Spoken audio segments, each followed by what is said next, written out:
Greetings. This is Greg. Today's talk focuses on the BYD versus Tesla and Daimler's strategy when we come to trucks. The second thing that we're looking at today is what's going on with cancellations of Model 3 and how does this affect Tesla's stock. And then finally, we cover how's Tesla doing in terms of their Model 3 inventories and how does this affect the performance of the stock going forward. This is Greg for Tesla Fan Insight. Thanks once again for joining us. If this is your first time on our channel, please take time to like and subscribe. If you're a repeat visitor, welcome back. Today's show is brought to you, actually, we're out in the Dulles Airport area of Washington, D.C., and I wanted to encourage you to take a look at Saarinen Circle, which is considered one of the most important buildings in the last 50 years constructed. As we usually point out, we're a small but growing channel. We do have advisors. You're right that it's a small crew, but we do carry a lot more weight than folks who've been only at this business very short periods of time, and hence the amount of material that we cover. I also wanted to encourage you to like and subscribe, as well as we could use your support on Patreon to keep improving quality of execution across the board. I was reviewing our materials. We like to get into trucks when possible. There was a comment that came up this week regarding taking a look at the extensiveness with which BYD has moved into trucks, buses, and are becoming a force when it comes to electric. The Chinese government is putting out a lot of money to make sure that they're effective in this space, and it's definitely impressive how they've taken this on, because China has made it a priority to actually move heavily into electric as a way to address their pollution challenges. So I was kind of fascinated because, as you all know, BYD has a production facility in Carlsbad, California, near Los Angeles, which they're using to fuel the growth of their solutions presented to the port of Los Angeles, as well as other ports around the country. They're also doing electric buses and are now in Canada working on doing electric groceries.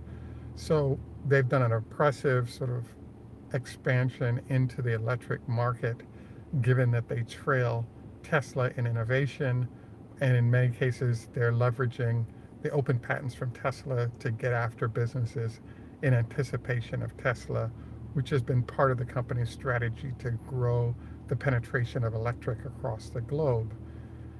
The suggestion being made on a lot of fronts is that Tesla is being eclipsed by competitors. And in this case, we're sort of discussing what's going on, the latest on Daimler Daimler, and the latest on what's going on with Tesla as well as Daimler. I keep making the same mistake on that. I apologize for those of you who are sticklers on Daimler-Benz.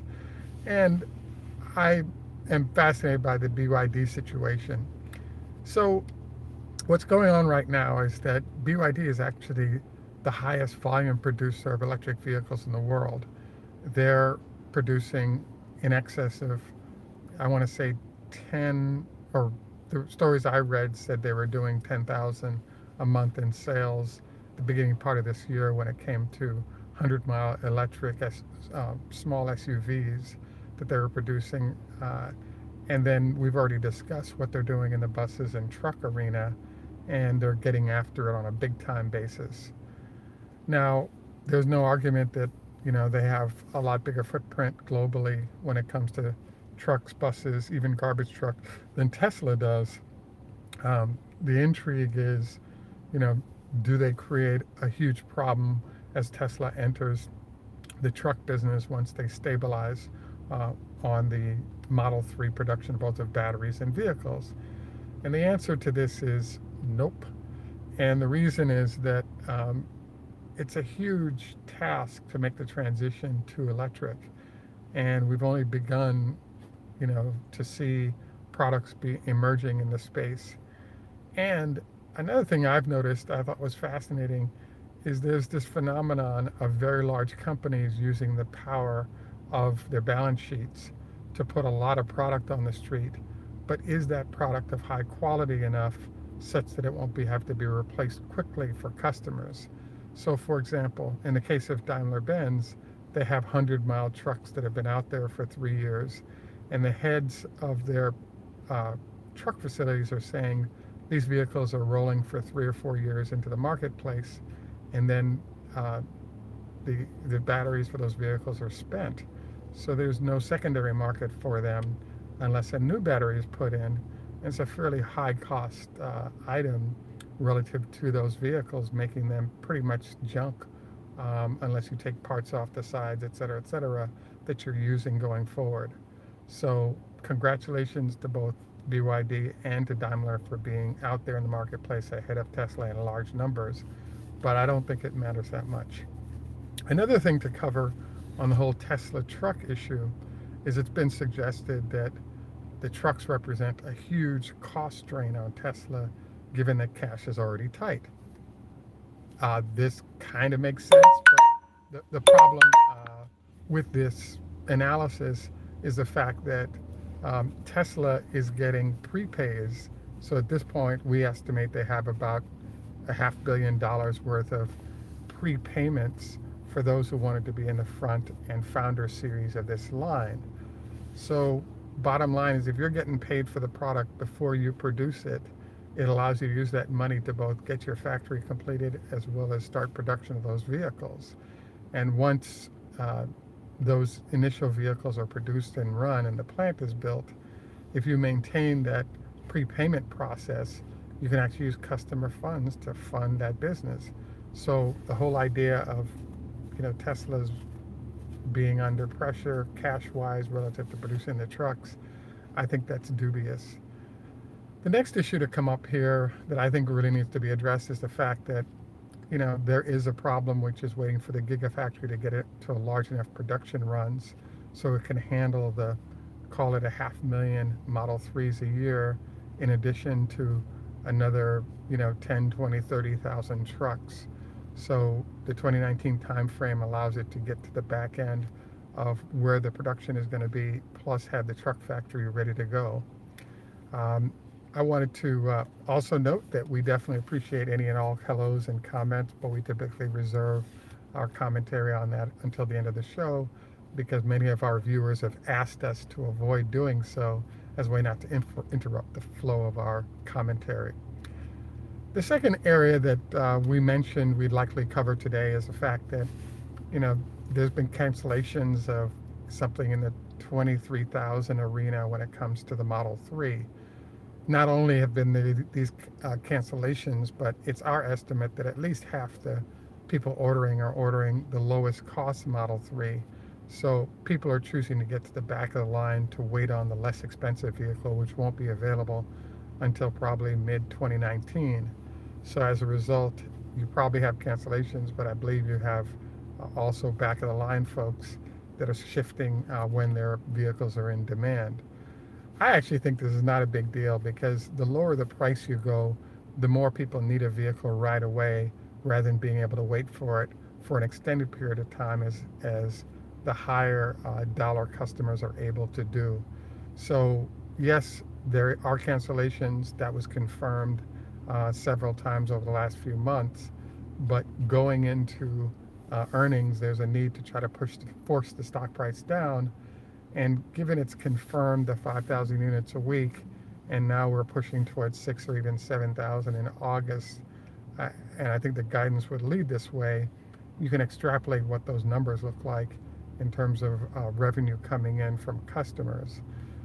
Now, I want to affirm that the negative news keeps getting piled on, and I think it's poor quality journalism, but I think the hedge funds are getting desperate, and so it makes sense that they're actually doing this and continue to do so. On the good news front, I'm choosing to put photos of stacks of Model 3 at our local service facility in Tyson's Corner as people are taking delivery on their vehicles. I think it's awesome. I think there's a heavy flow of vehicles getting to customers right now across the United States and Canada. And I think those numbers reflect cars that are stabilizing quality, performance, etc. Um, so I just think there's a huge amount of really good news for Tesla that's sitting out there. Um, and I do believe the hedge funds are getting desperate. So I'm expecting a lot of poorly conceived bad news to try to help force the stock price down to help these firms get out of their position before Tesla's earnings announcements come out and production numbers come out that show that the company is actually meeting its production goals. Now, I also wanted to sort of acknowledge that I wanted to thank all of you for comments related to whether or not to let the negative folks back onto the show. At this point, the numbers are running, you know, probably 15 or 20 to 1 to not allow trolls to come back onto our show. As you know, we are having some challenges with some of the negative folks who kind of don't like Tesla and its mission, and we're putting up a whole bunch of really mean comments and sort of antagonizing our viewers. And we kind of asked a survey question of, do you think that we should allow them back onto the show and have to deal with those comments? And the overwhelming comments have been no on this thus far. Still interested in your comments regarding this portion of what we've been doing for our show. The last thing I wanted to cover today is um, I wanted to kind of maybe do a backup survey to see to what extent folks were choosing to move to Model 3s instead of Model S's, because the cannibalization between the two vehicles are going to start impacting Tesla in terms of, how many Model X and S's should they produce if a lot of users are choosing to move over to the Model 3s. It's definitely going to affect the top line revenue number, but I believe that the margins are actually greater on the Model 3s. So it's an interesting, kind of question mark to get your opinion as an owner user. I also wanted to note that we've made a point of, when I run into Model 3 X or S owners, I in general have sort of been getting their profile on what's going on with their vehicles, goods and bads, and then tips and tricks that they would have for other people that are purchasing. Sort of the number one thing that's come up over the last 2 or 3 weeks I've already reviewed, and I'll review again, which is there are a lot of users that are saying that the value of having a Powerwall in the garage as a backup power source in terms of outages, as well as a way to buy cheap electricity overnight that they can use for their vehicle, is very clear and easy to sort of number out. The bigger challenge is that if it comes to the solar panels in cheap electricity sections of the country and the world, the panels, be it the roof or the solar panels, aren't making as much sense. And this is sort of wreaking havoc for Tesla in terms of getting with partners to sell these solar panels as well as a solar roof. So one of the things that we'll be, I would say, photographing is, now that the panels are finished or being finished, and they're starting to give deliveries of these panels to certain homes, it'll be interesting to see the transition that occurs once again in the service facilities as well as the mall facilities to sort of welcome the sales of those products back in, because we're kind of not seeing that repainting job, reorganization job done yet, but I was impressed in how quickly it was done at the beginning. Um, Usually, I have been sort of using the end of my shows to roam into other territories, in particular health-related issues, and I always have to admit that I was surprised to learn of the impact on hypertension of a reduction in the amount of meat in someone's diet. I've been experimenting with more of a plant-based diet, more salads, etc., and I've been, I don't have any huge analysis, but things like hypertension reduction, better on the blood pressure, etc., are all appealing elements. And as I see my older friends making the transition to this type of eating, I'd be also interested to learn, what your experience has been if you've been making this transition as you've aged, and sort of the impact you've found in terms of weight loss or general healthier experience. One of our viewers, after I covered the whole issue of bile-related cancer and upper respiratory for people who are eating very shortly after they're going to bed, as he pointed out that the less meat you have in a diet, not as many challenges show up in this arena either. So there just seem to be a lot of benefits there that might be worth your time and attention as well as mine. Any rate, I wanted to thank both of you who chose to come on board live with us today. Just a reminder, your like and subscribe as well as support on Patreon big time affects us in terms of positively being able to get our shows done and on the air. Um, any and all sort of, and by the way, we do have ads in. You're taking time to watch 6 or 8 seconds of those ads is also a big support and would be appreciated. Um, Also, open to topic recommendations that you guys might have, and look forward to our Sunday show coming up. This is Greg for Tesla Fan Insight. Tschüss, mach's gut, vielen Dank, German, au revoir, Lahitraot, Hebrew, uh, Farvel, Dutch, Choda Hafez, Farsi. Enough respect, walk good, and I hope your summer holiday activities are excellent. We're working on some jerk chicken here. Mr. Mameli, good to see you. Gamagalel, Miss Padilla, uh, good, good to see you as well. Adios.